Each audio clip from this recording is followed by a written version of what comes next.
హైదరాబాద్లో మాలక్పేట్, ఆజంపుర, చాదర్ఘాట్ పరిసర ప్రాంతాల్లో ఆటో డ్రైవర్లు తమ సమస్యల పరిష్కారం కోసం సమ్మెకు దిగారు. హామీ ఇచ్చిన 12,000 రూపాయల ఆర్థిక సహాయం అందలేదని, 13 ఏళ్లుగా మారని మీటర్ ఛార్జీలను పెంచాలని వారు డిమాండ్ చేశారు. అలాగే ఓలా, ఊబర్, ర్యాపిడో సేవలను నిషేధించాలని కోరారు. సమ్మెతో బస్టాండ్ల వద్ద రద్దీ ఏర్పడి ప్రయాణికులు ఇబ్బందులు పడ్డారు. ప్రభుత్వం స్పందించకపోతే ఉద్యమాన్ని తీవ్రం చేస్తామని హెచ్చరించారు.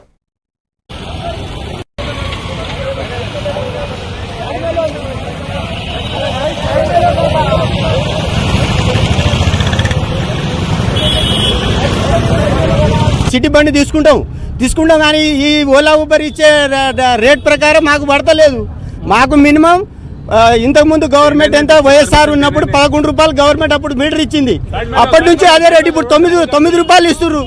రోజుకి ఏదైనా బిజినెస్ ముందుకు వస్తుంది కానీ మాది వెనక్కి వస్తుంది. మేము ఒక నెలకు మినిమం సిటీలో బతకాలంటే మినిమం 50,000 సంపాదించాలి. మా పిల్లల ఖర్చు, రూమ్ ఖర్చు అన్ని పోగా మాకేం మిగులుతలేదు. మేము అందుకని డిస్ట్రిక్ట్ బండి మెయింటెనెన్స్ అయితే లేదు. డిస్ట్రిక్ట్ బండి తీసుకోవాలంటే 5 లక్షలు ఉంది. మేము 2 లక్షలు తెచ్చి అప్పు తెచ్చి 2 లక్షలు కట్టాలి. నెలకు 13,000 3 లక్షల పైన చేపిస్తే నెలకు 13,000 కట్టాలి. 13,000